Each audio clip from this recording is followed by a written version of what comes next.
Este programa tem apoio cultural da CNM, Confederação Nacional dos Metalúrgicos.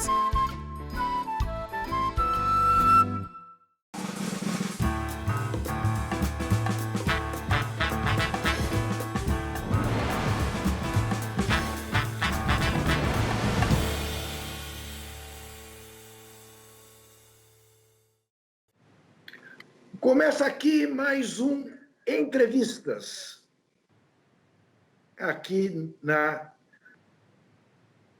TVT. Como você bem sabe, hoje o Entrevistas será com o jornalista Kennedy Alencar. Quem é Kennedy Alencar? Kennedy Alencar é um jornalista mais do que experiente, um dos melhores repórteres desse país, um analista finíssimo, como estão acostumados a ouvir os ouvintes da Rádio CBN, como estão acostumados a ler os leitores do portal UOL, como estavam acostumados a ver os leitores da Folha de São Paulo, onde ele brilhou durante anos e anos. E o Kennedy foi morar em Washington. E aí me obriga a fazer a primeira pergunta desta nossa conversa. Ô Kennedy, você se cansou das mentiras de Brasília e foi ouvi-las em Washington? É isso que resume a sua decisão de ser correspondente na capital dos Estados Unidos? Olha, de certa forma, é um bom resumo, porque o Bolsonaro estava mentindo muito no Brasil, e eu cheguei aqui em Washington e peguei o Trump, que é um mentiroso em série, como é o Bolsonaro. Segundo a imprensa americana, em 4 anos, o Trump já contou mais de 20 mil mentiras, né? O Bolsonaro vai chegar mais ou menos ali, ou até ultrapassar o Trump nesse quesito. Final de 2019, Juca, eu resolvi vir para cá, propus para a CBN. Aliás, obrigado pelo convite para a entrevista. Enfim, prazer estar aqui com você, que é um grande jornalista. Um prazer conversar com seus telespectadores, conversar com a TVT. Um abraço para o meu amigo Paulo Vanucci, que está aí. Enfim, é uma honra estar aqui. Eu achei que seria um momento para fazer uma coisa diferente na minha carreira, né? Eu cobri diretamente os governos Fernando Henrique, Lula, Dilma, Temer. Cobri diretamente, trabalhando na cozinha do jornal ali como redator, editor assistente, o Collor, o Itamar, né? E eu achei que o governo Bolsonaro era um governo muito difícil de ser tolerado por uma cobertura normal. A gente não pode normalizar o Bolsonaro. Ele não é um presidente como os outros, né? A gente pode ter 1000 críticas ao Lula, à Dilma, ao Fernando Henrique, ao Temer, ao próprio Collor, né? Cada um responde perante a história pelos seus acertos e pelos seus erros, mas eu acho o Bolsonaro um personagem muito desqualificado, né? Alguém que não merecia ser presidente da República, né? Alguém que chegou por uma conjunção de fatores, essa aliança da Lava Jato com os setores do empresariado brasileiro, da imprensa brasileira, que avalizaram um golpe parlamentar contra Dilma, né? Normalizaram o Bolsonaro na eleição. A imprensa brasileira não cumpriu a tarefa dela em 2018. Se tivesse cumprido, o Bolsonaro não teria sido eleito.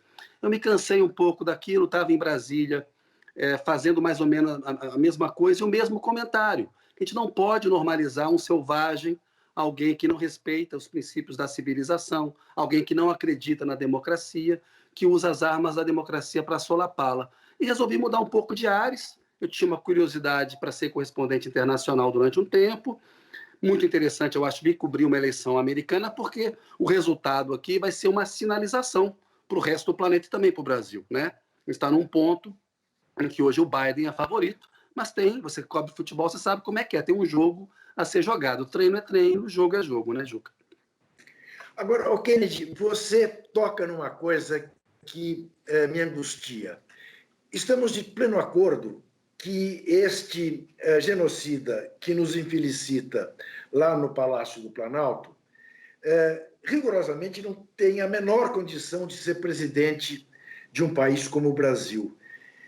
Mas o Trump tem de ser presidente de um país como os Estados Unidos. O Berlusconi tinha de ser um presidente de um país como a Itália. Quer dizer, em que medida a gente não está precisando repensar métodos de escolha porque estão dando nisso nos últimos anos. No caso do Berlusconi, não acompanhei diretamente, posso opinar mais como um espectador que olhou de fora. Acho que não tinha a menor condição de ser primeiro-ministro da Itália. O Trump, eu tenho certeza também que não tem as qualificações para presidir um país como os Estados Unidos, né? Ele também é um desqualificado.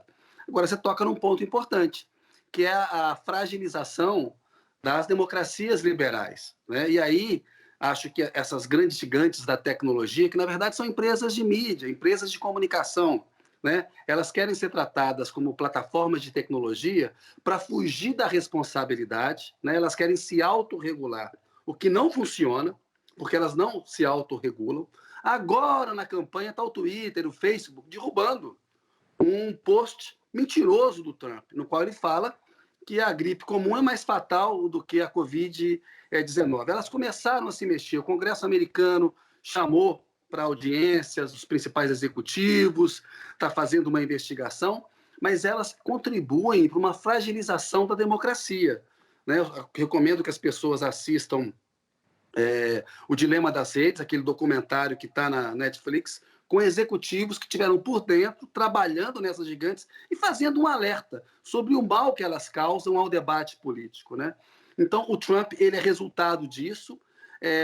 No Brasil, a gente teve um agravante, ou uma característica mais nossa, que foi a criminalização da política. Mas aqui, nos Estados Unidos, tem uma coisa contra o servidor público, contra o Estado. O Trump fala que Washington é uma bolha onde tem um Estado profundo, contrário aos republicanos, contra o cidadão comum. Há teorias conspiratórias também para tirar o crédito da classe política. Uma crítica ao Biden é que ele é político há 47 anos. O Trump fala, você não fez em 47 anos, por que você vai fazer, né? E o Trump ele tentou ser um candidato disruptivo, mas ele é como o Bolsonaro, né? Não há substância, não tem uma obra produzida pelo governo Trump que você possa considerar boa. Na economia, ele herdou um ajuste que o Obama havia feito e surfou um pouco nessa onda, se comportou de uma maneira mais protecionista, arrumou confusões pelo mundo afora, se afastou de aliados tradicionais como a Alemanha, como a França, fortaleceu o Putin, fortaleceu o Erdogan. Então, é uma figura, a meu ver, muito despreparada também. Mas o que você fala é verdadeiro. Há um problema com as democracias de uma maneira geral, que elas têm permitido que esses populistas, esses irresponsáveis, essa extrema-direita, ela chegue ao poder e ela usa as armas da democracia para enfraquecê-la, né, Juca? Sem dúvida nenhuma. Essa última pesquisa da CNN dá o Biden 16 pontos à frente. Traduz para nós outros que somos leigos no sistema eleitoral americano o que isso significa, quer dizer, em que medida isso pode dar otimismo aos democratas, em que medida isso deve ser visto com uma certa cautela por causa do sistema eleitoral americano. Eu diria que pode ser vista com um otimismo cauteloso, digamos assim, né? Uma coisa contraditória em termos ali. Por quê, Juca? A pesquisa, como você falou, dá 16 pontos de dianteira, 57-41, comparada com a de agosto da CNN, que tem a mesma metodologia, a diferença era de 4 pontos. Então, o Biden ampliou em 12 pontos essa diferença. Ela é significativa e ela é no voto nacional. Se a pesquisa estiver certa, essa margem no voto nacional provavelmente dará a vitória ao Biden no colégio eleitoral. Acontece que aqui, como você sabe, os nossos telespectadores aí sabem, não basta vencer no voto popular. Aqui não vale o princípio do homem um voto. Aqui é um sistema em que há uma eleição indireta no colégio eleitoral. O colégio eleitoral tem 538 delegados, é preciso maioria absoluta, 270 votos no mínimo para conquistar a Casa Branca. É um sistema pensado pelos pais fundadores que queriam dar o maior peso aos estados, não queriam dar ao voto popular um peso muito grande, com medo de que um populista, um aventureiro, chegasse ao poder. Hoje são justamente essas regras que permitiram que um aventureiro chegasse ao poder e que podem ainda permitir ao Trump chegar ao poder por uma combinação de fatores. Então, claro que é muito importante você estar bem na pesquisa do voto nacional. Mas o que importa é um conjunto de estados, que aqui são chamados de swing states, estados pêndulo, estados que oscilam, né? nos quais um candidato pode vencer o outro por uma margem apertada. No Michigan, por exemplo, Trump ganhou da Hillary Clinton por 0,2 percentual, mas ele levou todos os delegados do estado, né? A maioria dos estados aqui tem esse sistema. Você pode ganhar por um voto, você leva todos os delegados com você. Então tem uma combinação que eles chamam de estados decisivos, campos de batalha. Alguns sites enumeram hoje 17 estados decisivos, mas em média eles são 12, né? São estados como a Pensilvânia, como a Flórida, estados do meio oeste americano, como Wisconsin, Minnesota, Michigan, estados do cinturão ali do sol, do sul dos Estados Unidos, como o Arizona também. Então, nesses estados, a dianteira do Biden ela é menor. A eleição está mais apertada, mas ele ampliou também um pouquinho. Então, hoje, o Trump ele precisa, por exemplo, ganhar de qualquer jeito na Flórida, na Carolina do Norte, onde o Biden é competitivo. Se o Biden ganhar na Pensilvânia, no Wisconsin, na Minnesota e no Michigan, ele leva a eleição. Então, está complicado para o Trump. Ele não está fora do jogo? Não está fora do jogo.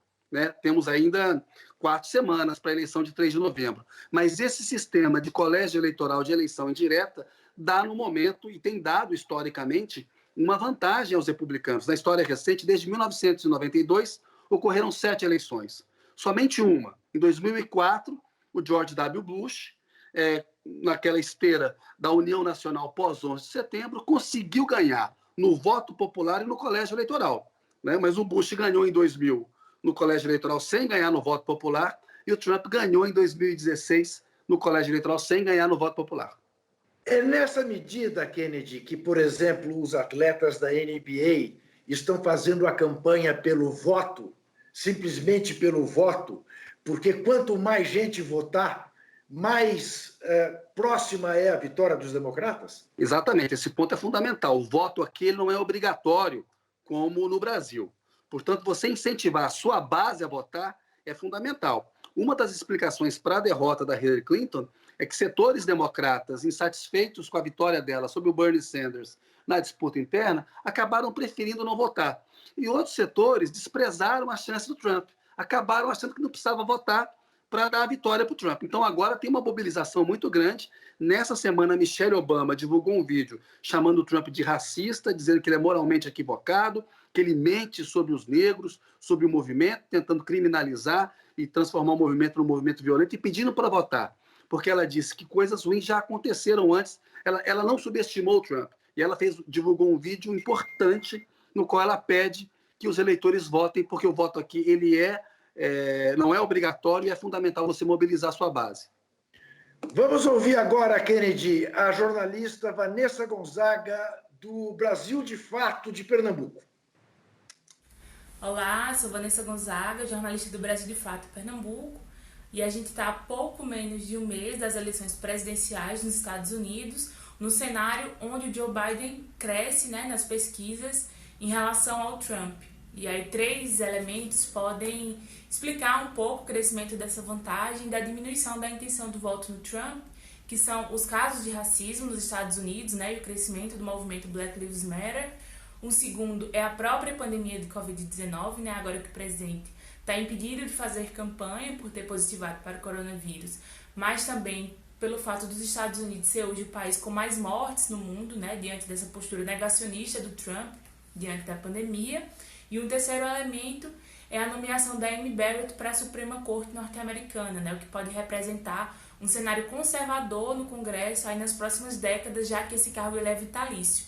Eu queria entender melhor quais são as fraquezas da candidatura do Joe Biden, né, o que é que pode mudar hoje o cenário das eleições nos Estados Unidos e conduzir o Trump a uma reeleição. Olha só, o que pode enfraquecer o Biden? Primeiro, um erro coletivo das pesquisas, a exemplo do que aconteceu em 2016. Mas elas acabaram mudando as suas metodologias para aferir melhor um voto do homem branco sem diploma universitário. Esse eleitor ainda está mais com o Trump do que com o Biden, né? O eleitorado branco, de uma maneira geral, foi importante para a vitória do Biden, né? O voto da mulher branca foi importante. Nessa eleição, as mulheres estão mais ao lado do Biden do que o Trump. Se o Biden vencer, ele vai dever essa conta para as mulheres e para o eleitor negro. Então, do que a Vanessa falou, é importante destacar, a pandemia é um calcanhar de Aquiles do Trump. Por isso que ele fica tentando inverter o tema público em debate. A gente sabe que quem consegue ditar o tema do debate público, o tema da agenda, tem vantagem. O Trump quer sair da pandemia. Ele está com coronavírus lá na Casa Branca, que virou um hotspot de coronavírus. Os casos lá são muito frequentes, né?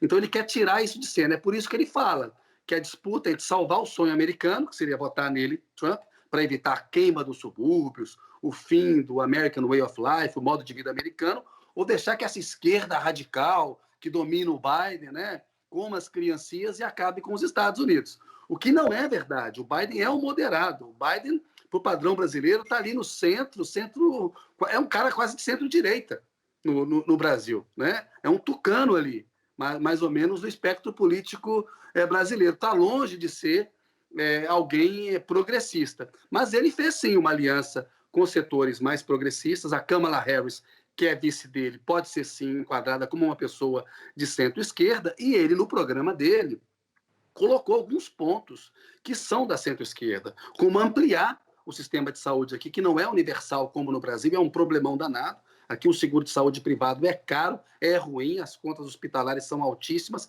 as pessoas têm medo de ir para o hospital, não só por medo de ficarem doentes ou porque tem medo do médico, com medo da conta, né? Então, se o Trump ele conseguir mudar o tema em debate, tirar a pandemia e deixar prevalecer essa estratégia do medo, ele pode, sim, conseguir uma vitória. E aquilo que eu falei um pouco antes, conseguir uma combinação de resultados em estados de menor população, mas que são chaves para uma vitória no colégio eleitoral. Muito bem, Kennedy, eu vou ter que fazer um rápido intervalo, mas eu vou querer que no próximo bloco, logo de cara, você me responda o seguinte: o fato da Covid ter pego o super-homem, e, enfim, ele ter sobrevivido, mais o prejudica ou mais o beneficia? Dele poder dizer, até da Covid-19 eu ganhei. A gente já volta.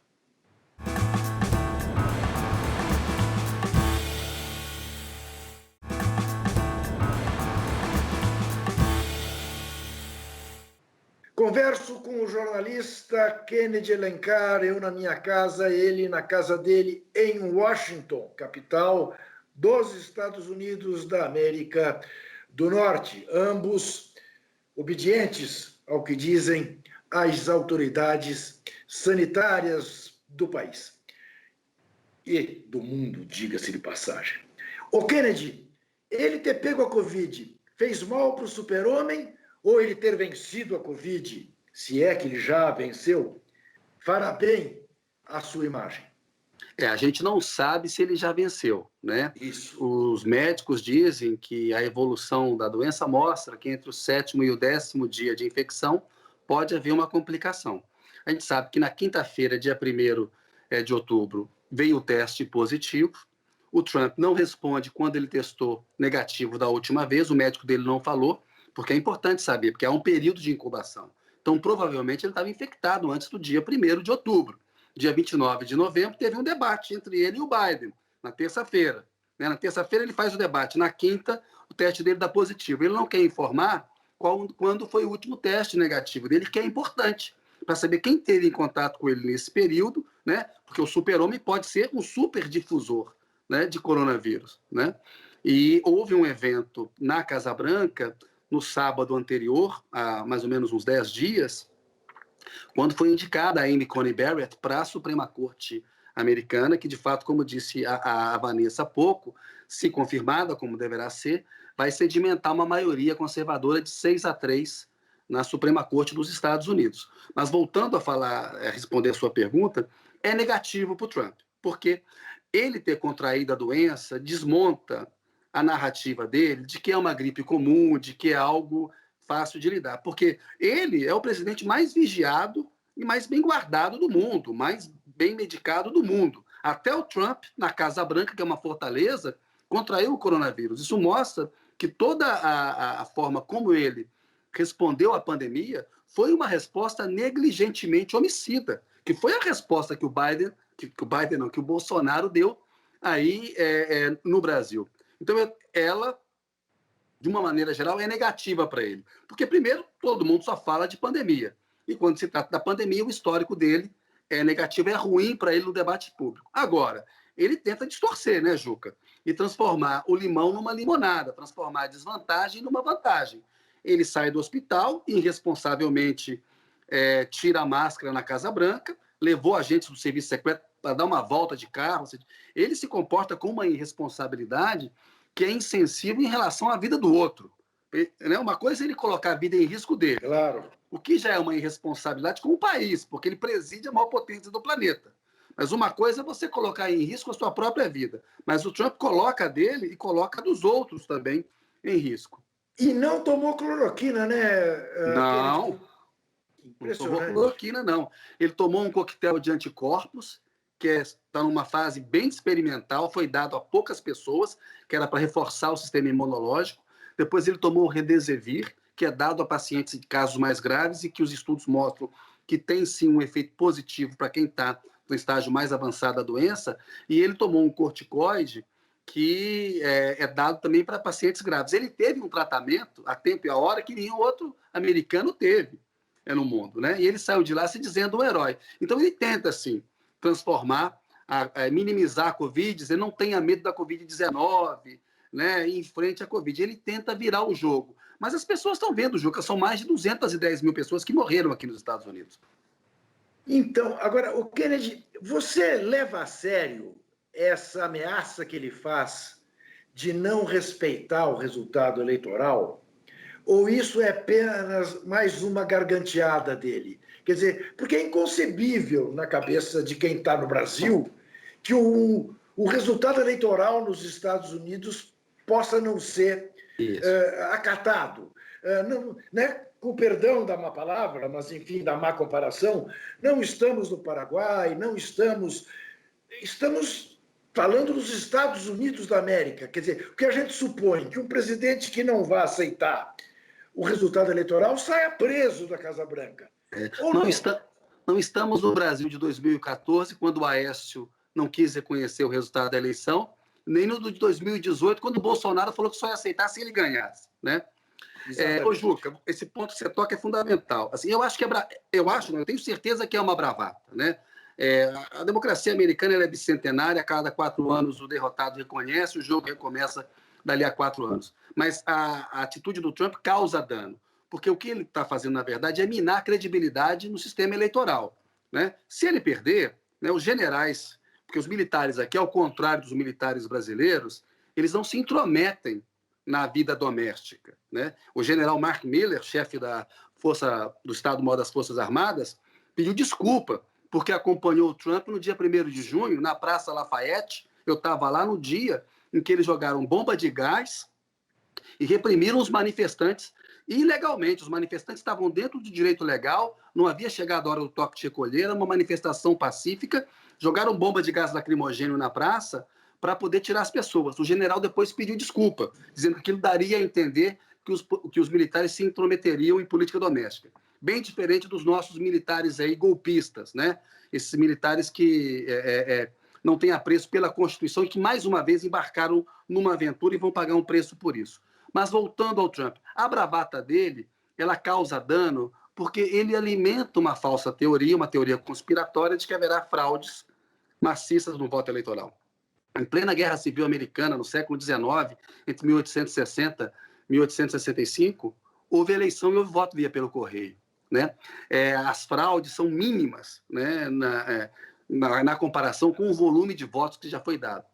Claro que na pandemia mais gente vai votar, uma expectativa de que 80 milhões de eleitores recorram ao voto pelo correio. Pode haver fraude? Pode, mas de uma maneira mínima e que não influencie o resultado da eleição, porque eles têm uma tradição de fazer isso aqui. Mas o que ele faz? Ele tenta tirar a credibilidade do sistema eleitoral e o que ele pode fazer é tentar contestar e invalidar votos pelo correio. Os republicanos já estão fazendo isso, né, conseguiram uma decisão da Suprema Corte que haja uma testemunha para o cara que vota pelo correio. Na Pensilvânia, estão pedindo que um grupo de eleitores comum possa declarar a apuração encerrada em algum momento. Porque o que os analistas aqui dizem, Juca? Que provavelmente na noite de 3 de novembro não haverá o resultado da eleição, porque a apuração ainda vai estar em curso, por causa dos votos pelo correio. E que, como uma maior parte do eleitorado republicano deve votar presencialmente em 3 de novembro, é provável que esses votos a favor do Trump sejam contabilizados, contados antes dos votos para o Biden. Então, haveria uma onda vermelha, que é a cor do Partido Republicano aqui na noite e tal. E, ao longo do tempo, poderia haver uma onda azul, que é a cor do Partido Republicano, com a contagem dos votos pró-Biden.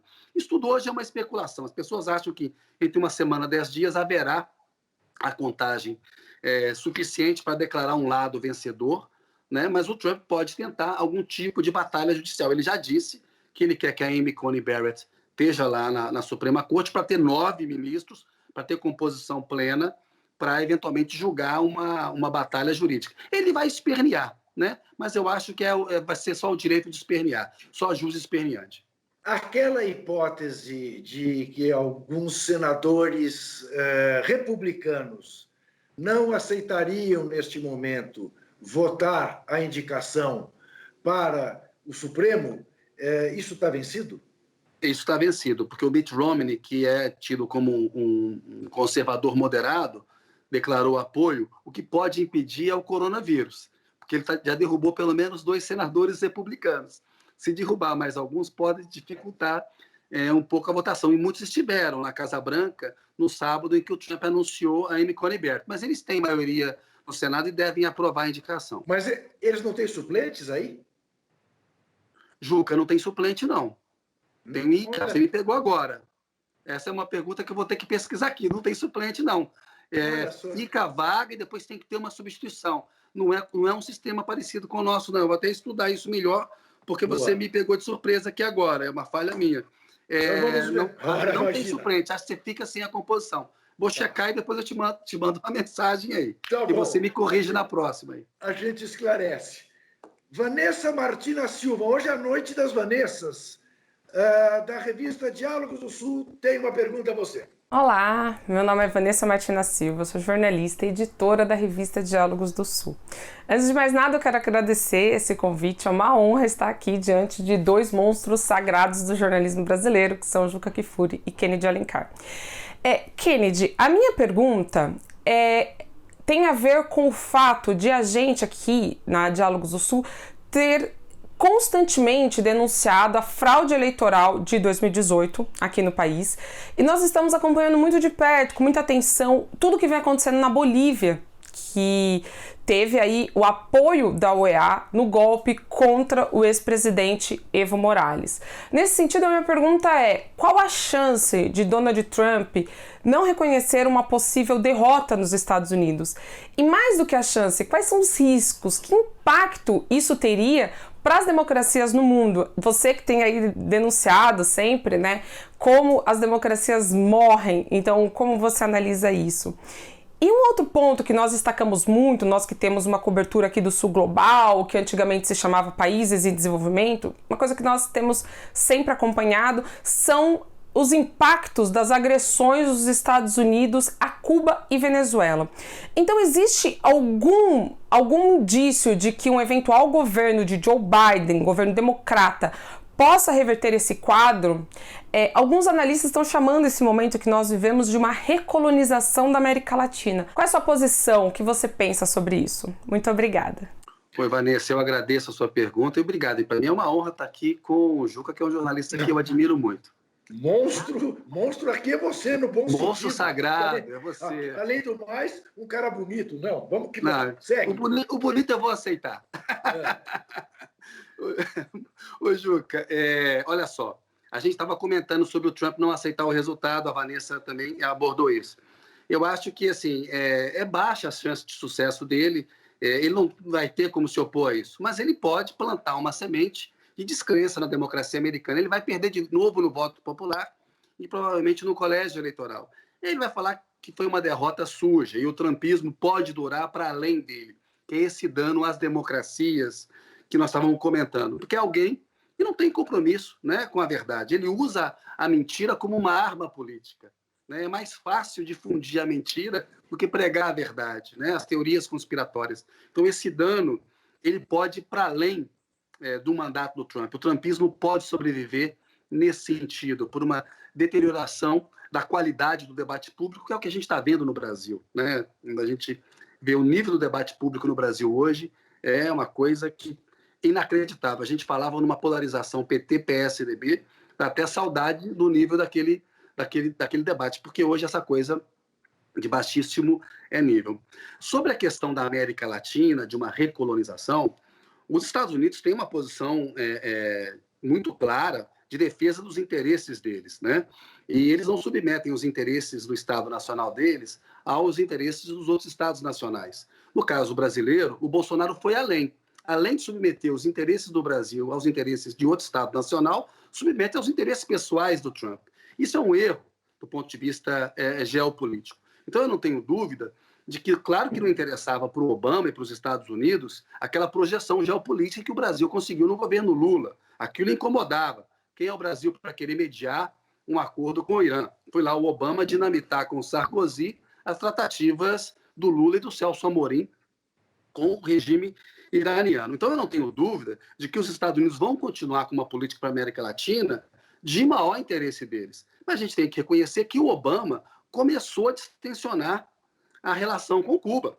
O Obama quis distensionar essa relação com Cuba. Aí veio o Trump e como a Flórida é um estado fundamental no colégio eleitoral, porque tem muito peso no colégio eleitoral, tem um conjunto de delegados importantes, que eles são 29 de cabeça, se não me engano. É um peso importante lá. E tem uma comunidade anticastrista, uma comunidade cubana, que saiu de lá depois da Revolução Cubana, que é muito conservadora e para a qual o Trump acena. Eu não tenho dúvida de que o Biden, que conhece política externa, ele, dizendo aí para a Vanessa, teve durante décadas no Comitê de Relações Exteriores da América Latina. Ele sabe que a capital do Brasil não é Buenos Aires.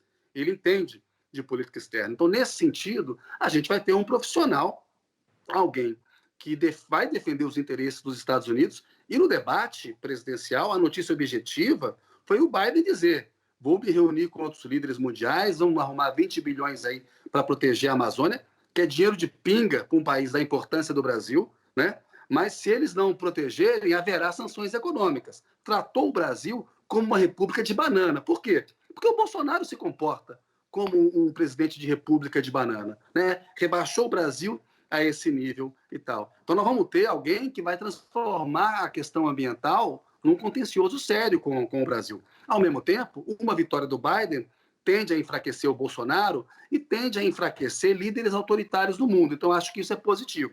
Eu não acho que o Biden é a salvação da lavoura para o Brasil. A salvação da lavoura para o Brasil é a autodeterminação do povo brasileiro, é a independência, é uma projeção geopolítica independente que o Brasil tem tamanho para ter no mundo. Essa que é a nossa salvação da lavoura, né? E qualificar o debate público. Mas eu não tenho dúvida de que será muito melhor para o mundo e para o Brasil uma vitória do Biden do que do Trump. O Kennedy, você tocou numa questão que diz muito respeito a nós outros jornalistas. E eu, aliás, na semana passada, entrevistei a Patrícia Campos Melo e tocamos neste assunto. Você fez referência à questão da difusão da mentira. Não te parece, Kennedy, que até mais difícil do que o combate à mentira é que nós estamos diante de amplos setores? Não é que eles acreditam na mentira, eles sabem que é mentira e apoiam a mentira. Não te parece que esse é o nó da questão?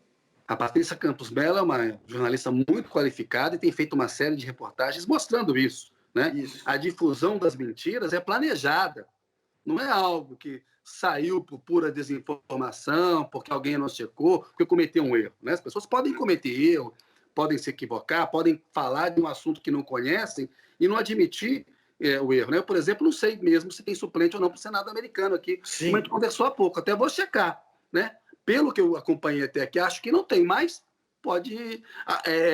eu não vou pegar e falar para você que eu sei algo que eu não sei.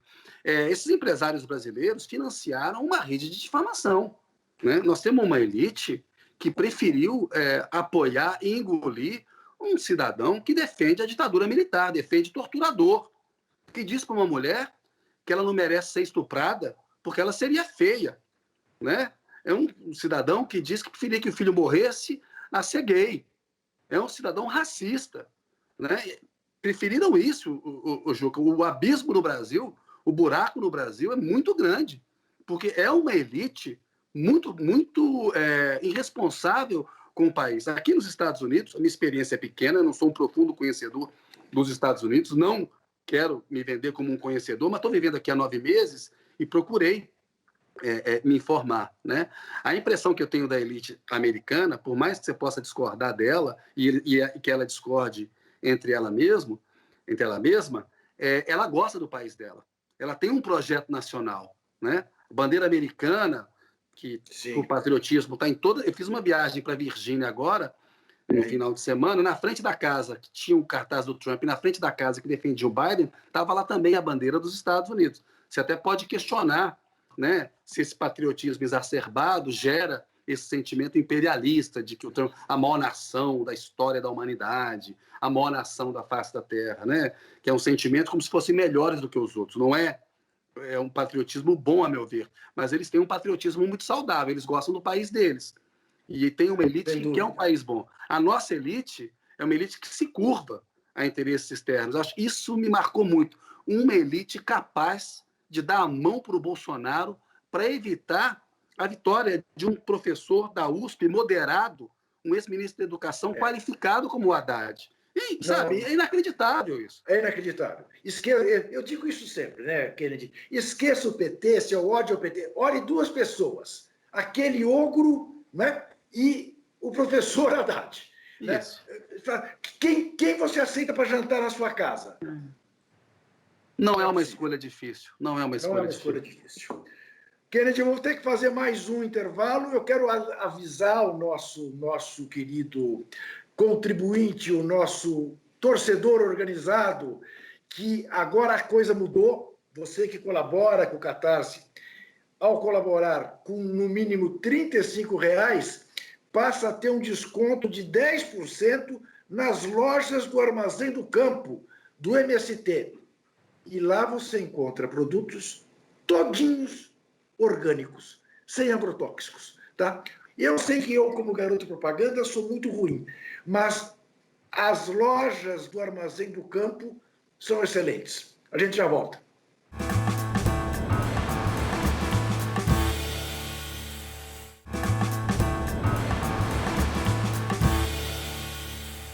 Estamos de volta com entrevistas, conversando hoje com o correspondente da CBN e do portal UOL em Washington, Kennedy Alencar. Estamos conversando, ele em Washington, eu na minha casa, ele na casa dele. Obedientes que somos.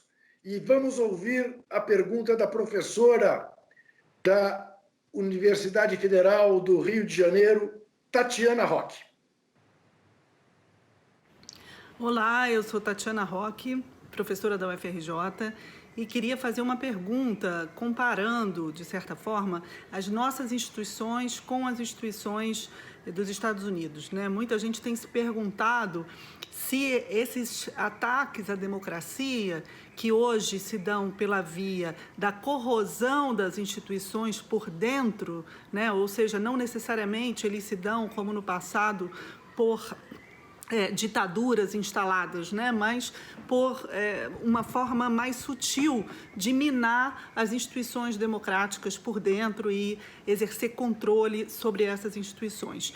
E, diante desse diagnóstico, muita gente compara a situação no Brasil e nos Estados Unidos, porque nos Estados Unidos haveria instituições mais sólidas e, portanto, essas tentativas de atacar a democracia por dentro não seriam tão efetivas. Eu gostaria de saber sua opinião sobre isso, Kennedy, né? Você que conhece bastante essa realidade lá, e, em particular, sobre a possibilidade que, em uma eventual eleição do Biden, o Trump teria de realmente contestar o resultado da eleição, que é algo que ele vem ameaçando, né? Mas que a gente não sabe realmente daqui até que ponto é uma bravata né, que ele, é bastante afeito a isso, ou realmente seria uma possibilidade do ponto de vista desse aparelhamento interno das instituições que a gente já vê acontecendo em alguns lugares do mundo, né, como na Hungria, por exemplo, e que no Brasil está em curso, né, e, aliás, é uma das faces mais preocupantes do autoritarismo. Então, queria saber como você vê essa questão da solidez das instituições e da capacidade das instituições de resistirem a tentativas de avanço autoritário sobre elas nos Estados Unidos. Obrigada. Tatiana, obrigado pela pergunta. Tatiana, Juca, a gente já falou da questão do Trump contestar o resultado. A mais para bravata, mas acaba danificando, né, a crença num sistema eleitoral. Eu não tenho dúvida que as instituições americanas são mais sólidas que as brasileiras. É uma democracia bicentenária, não teve ditadura militar, não teve golpe. Agora, aqui nos Estados Unidos, há um debate sobre se a democracia americana sobreviverá a um segundo mandato do Trump e o tamanho do dano que o Trump já causou às instituições do país, né? Ao sistema de freios e contrapesos, porque ele exerce a presidência de uma maneira imperial, ele não respeita as regras médicas e sanitárias do próprio governo, ele faz a bravata de que pode contestar o resultado da eleição. Então, os analistas aqui imaginam que há, sim, já um dano para a solidez das instituições americanas, que isso pode demandar, deixar uma herança, uma sociedade polarizada, dividida. O FBI e o Departamento de Segurança Interna dizem que a maior ameaça, Juca, a segurança nacional dos Estados Unidos, é uma ameaça de supremacistas brancos, de grupos extremistas. É uma ameaça interna. E o Trump estimula esses grupos. E quando ele se comporta de uma maneira racista, quando ele diz que a eleição pode ser fraudada, roubada, ele está estimulando a violência num país em que tem mais arma do que gente. De armas registradas, são quase 400 milhões de armas para 330 milhões de habitantes. Então, acho que tem um debate, sim, sobre a questão da solidez, mas na comparação com o Brasil, eu acho que as instituições são mais fortes. A gente está vendo um presidente cometer crimes de responsabilidade no cargo, como o Bolsonaro comete, e não acontecer nada. Um procurador-geral da República, que é um engavetador-geral. Aqui, o William Barr, que é o advogado-geral, o procurador-geral, é mais ou menos, ele faz mais ou menos os dois papéis, está se comportando mais ou menos como o Aras. Agora, eu entendo e vejo, e não tenho dúvida, de que a sociedade civil americana e a imprensa americana dá nome aos bois de uma maneira que a imprensa brasileira não dá. O Trump não é normalizado da forma como o Bolsonaro é normalizado no Brasil, não. Se na ONU ele mente, eles falam que ele mentiu, não falam que ele recortou a verdade ou recortou sei lá o quê, enfim. Não recorrem a eufemismos, né? Essa é uma boa questão, Kennedy. Mas a influência que tem a grande imprensa nos Estados Unidos permanece a mesma de sempre ou também estão, de alguma maneira, contaminadas pelas redes sociais? Estão contaminadas pelas redes sociais. A influência das redes sociais, da corrente no WhatsApp, a força que o Trump tem no Twitter e no Facebook. É por isso que o Facebook e o Twitter estão derrubando os posts dele. Porque estão vendo que é um preço muito alto que estão pagando pela desinformação, né? Então, o New York Times fez um editorial defendendo o Biden, o Washington Post, a CNN abertamente defende o Biden e critica o Trump. Ela tem peso, é uma sociedade em que essas posições estão mais claras, mas em que as redes sociais, sim, fazem uma competição muito grande com a imprensa tradicional e permitem que um demagogo como o Trump, um racista como o Trump, né, tenha a projeção política que ele tem. Agora, Kennedy, me diz uma coisa. A sua experiência, o trato que é dado a um jornalista aí é igual ao trato que é dado a um jornalista aqui? E como se sente um jornalista estrangeiro, quase um chicano, no ver dos supremacistas? Como é que é essa coisa no seu dia a dia? Aqui, quando eu vou fazer o teste de coronavírus, tem que preencher lá, eu sou hispânico, tem que colocar e tal. A pandemia atrapalhou muito o trabalho como correspondente, como comentarista internacional, porque ela dificulta ainda mais o acesso físico às fontes. Eu tive no Congresso americano 3 vezes, para algumas conversas, tentei obter a credencial na Casa Branca, mas está suspensa, não está sendo concedida. Então, é um trabalho que é um trabalho muito solitário e que a pandemia agravou. Né? Assim, você faz entrevista como a gente está fazendo aqui virtualmente. É possível fazer? É possível, claro, a gente apura isso, essas ferramentas estão todas aí. Né? Os jornalistas aqui são tratados pelo Trump com muito desrespeito, é muito parecida a forma como o Bolsonaro age no Brasil. Né? O Trump não disse que queria encher de porrada a cara do repórter que perguntou sobre o dinheiro do Queiroz na conta da primeira-dama Michele Bolsonaro. Mas ele chama os jornalistas de mentirosos, a imprensa de fake news, ele é misógino em relação, né, ele trata as mulheres, as repórteres, com uma agressividade muito grande. E tem uma divisão, aqui me parece mais claro o papel, a Fox News, que é uma rede de TV conservadora, ela abertamente defende mais o conservadorismo dela. A CNN, que nem era tão progressista aqui, traçou uma linha. Ou seja, não dá para tolerar o Trump. A CNN não é essa rede de esquerda progressista, né, que muitas pessoas acham no Brasil. Né? Ela é uma rede bastante conservadora. Os apresentadores defendem as missões militares dos Estados Unidos mundo afora, eles falam disso com muito orgulho e tal, mas eles traçaram uma linha, são conservadores que disseram o Trump não dá para engolir, ele não respeita a democracia, isso não é ser conservador, né? Isso é ser extremista, é ser ignorante, é ser contra a democracia. Isso me parece mais claro aqui. No Brasil, a gente vê, eu vejo daqui, né, uma tendência da maioria da imprensa a ainda fazer uma falsa equivalência ao tratar o Bolsonaro. Parece que para criticar o Bolsonaro, você tem que lembrar de alguma crítica ao PT, ao Lula. Como se você pudesse colocar no mesmo nível os dois lados. Você não pode. Né? Não são a mesma coisa. Não dá para comparar o Lula com o Bolsonaro. Né? O Bolsonaro é um asno. O Bolsonaro é um ignorante. O Bolsonaro defende a ditadura. O Lula é considerado e vai entrar para a história como um dos melhores presidentes da história do Brasil. O Brasil era respeitado internacionalmente. As pessoas podem gostar ou não do Lula, mas ele tem um peso histórico e uma história que não permite a ele ser tratado como o Bolsonaro. Né? Agora a justiça acabou de falar que as palestras dele eram legais. E aí, como é que fica? E o dano que foi causado? E as plumas jogadas ao vento? Você recolhe? Eu pergunto se Sérgio Moro e Dallagnol pagarão por isso. É isso. Né? Fiz uma nota fazendo essa pergunta. Bom, o Sérgio Moro e o Dallagnol, eles corromperam o sistema judicial brasileiro. Aquilo também é corrupção.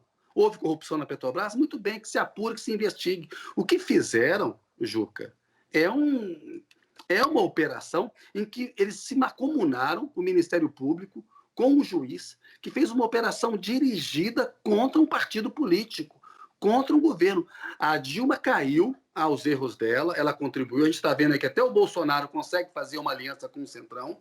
Então, a presidente Dilma Rousseff falhou, porque bastava ela ter um terço do Congresso para não ser empichada. Então, vamos reconhecer os erros da política e também na economia dela, mas ela não merecia ser derrubada do governo por ter errado, ou por ser uma má presidente, na opinião da elite brasileira ou da maioria dos brasileiros, como mostravam as pesquisas na época. Ela merecia o direito de ter terminado o mandato dela. Houve um golpe parlamentar no Brasil e a Lava Jato foi fundamental, a imprensa normalizou e hoje ela fica chateada. Quando eu falo, por exemplo, que são democratas de pandemia, precisou haver uma pandemia para muitos que apoiaram o golpe contra Dilma passarem agora a criticar o Bolsonaro. E quando eles criticam o Bolsonaro, eles continuam criticando o PT com a mesma falsa equivalência. Eu não acho isso correto. Eu acho que jornalisticamente está errado. Te perguntam sobre isso aí? Quer dizer, jornalistas americanos querem saber, querem entender, têm uma impressão sobre o que aconteceu, têm noção da intervenção dos Estados Unidos nesse processo, inclusive, do Departamento de Estado? Alguns têm, a maioria não. A maioria ainda vê o Brasil como um país extremamente corrupto, e há sim uma corrupção endêmica no Brasil, mas se a gente for analisar, o PT, inclusive, pagou pelos acertos que teve no combate à corrupção. Né? E muita gente hoje questiona se foi correto mesmo dar tanta autonomia assim ao Ministério Público e acatar um Procurador-Geral da República escolhido numa eleição da categoria. Mas isso é história, o PT fez o que achou que tinha que fazer para o país avançar, isso vai ser julgado pela história. Muitos aqui ainda têm uma imagem muito positiva do Moro como um paladino do combate à corrupção. Então, quando eu falo e explico um pouco o que aconteceu, as pessoas até entendem e passam a ver o que está acontecendo agora quando o William Barr ele fica no Departamento de Justiça, usando o departamento contra adversários do Trump ou para fazer valer posições políticas do Trump. Eles estão experimentando um pouco desse veneno, que é a utilização do judiciário para fazer política, né? Que é o que o Moro fez. O Moro não fez justiça, o Moro fez política o tempo inteiro. Agora, então, você diria que o Brasil deixou de ser, ao olhar do americano, a República de Banana, mas continua a ser uma república corrupta? Acho que sim, e hoje voltou a ser uma república de banana. O Brasil é visto com desprezo. Quando eu falo que sou brasileiro aqui, as pessoas se preocupam, falam que pena, né? Tem uma imagem muito negativa do Bolsonaro. Me perguntam quando eu cheguei, com medo de eu trazer coronavírus do Brasil para cá. Eu falo, estou aqui desde janeiro, estou usando máscara, estou me protegendo, eu estou seguindo as recomendações que o seu presidente não segue, né? E tal. Mas a imagem do Brasil se deteriorou muito, mas há uma capacidade de diferenciação entre o que é o país e o que é o Bolsonaro. As pessoas sabem que o Bolsonaro é muito pior do que o país está hoje. O Brasil está num mau momento, o Brasil está com uma crise econômica, a desigualdade social voltou a crescer, nós temos problemas na área ambiental, é um momento de retrocesso. Mas a imprensa entende que o Bolsonaro é um fator agravante. Ele é tratado como um pária, como uma figura folclórica, como um ditador de quinta categoria, uma cópia do Trump, um Trump dos trópicos, né? Uma figura deletéria, submissa, esse complexo de vira-latas que o Nelson Rodrigues criou, né? Cunhou e que se aplica à perfeição ao Jair Bolsonaro, ao Ernesto Araújo, que é o ministro das Relações Exteriores, né? Agora, Kennedy, isso quem nos vê adora saber. Você é um jornalista, você está aí cobrindo uma eleição, o seu dever é o de informar, o seu dever é o de ser imparcial. Evidentemente que ambos sabemos que a neutralidade não existe. Você vai cobrir uma eleição torcendo para um lado. Eu vou cumprir uma eleição achando que a vitória do Biden é um avanço civilizatório, não tenho dúvida nisso, né? E eu sei separar o que é informação de análise de opinião, né?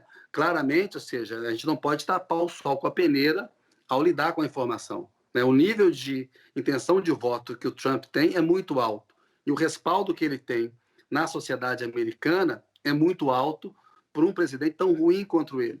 Mas ao analisar e ao opinar, eu acho que é importante eu não normalizar uma figura como o Trump, como eu não faço com o Bolsonaro. Acho que é papel do jornalista, né? Se está chovendo lá fora, eu não pergunto para A ou para B se está chovendo. Eu abro a janela e olho, né? A neutralidade 100% é impossível, mas a busca da objetividade é possível, né? Nós temos ferramentas, mecanismos, treinamento. Ouvir todos os lados não é se render a um doisladismo covarde, né?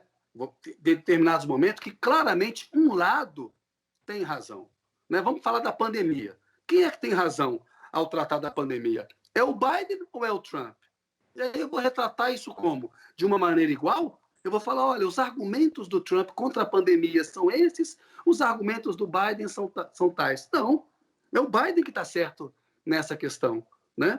É o Biden que está certo ao cobrar maior proteção à Amazônia, mas ele não pode tratar o Brasil como uma república de banana, apesar de o Brasil ter se colocado nesse lugar. Cabe a nós não aceitar esse tratamento. Então, acho que os jornalistas têm um papel, né? Eu sou jornalista, sou basicamente um repórter, trabalhei quase 20 anos na Folha, gosto de ser repórter, cobri 2 guerras como voluntário pela Folha, mas sei separar o que é opinião de análise e informação. Eu gosto de ter mais informação do que análise e mais análise do que opinião, que é o que você faz, né, Juca? Você também é um jornalista que sabe fazer isso. Você assiste lá o jogo, né? Você é corintiano, mas se o Corinthians jogou mal, você não passa pano, claro. Você sabe que... Né? Enfim, claro. É o que está acontecendo. Kennedy, não é à toa que eu sou seu fã há muito tempo e adorei essa conversa, realmente te agradeço muitíssimo dedicar um tempo para a TVT, para que nós pudéssemos ter a conversa que tivemos. Você é uma luz na imprensa brasileira. Muitíssimo obrigado por esse papo.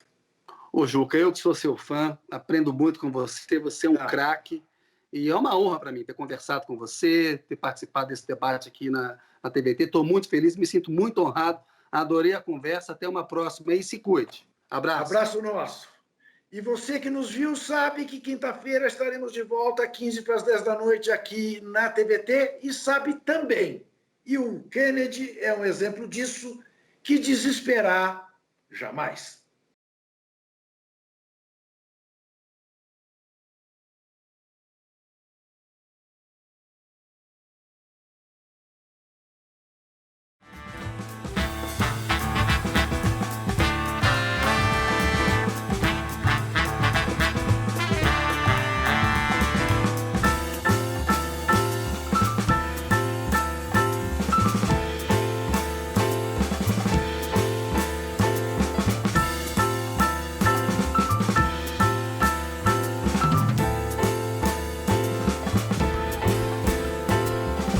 Este programa tem apoio cultural da CNM, Confederação Nacional dos Metalúrgicos.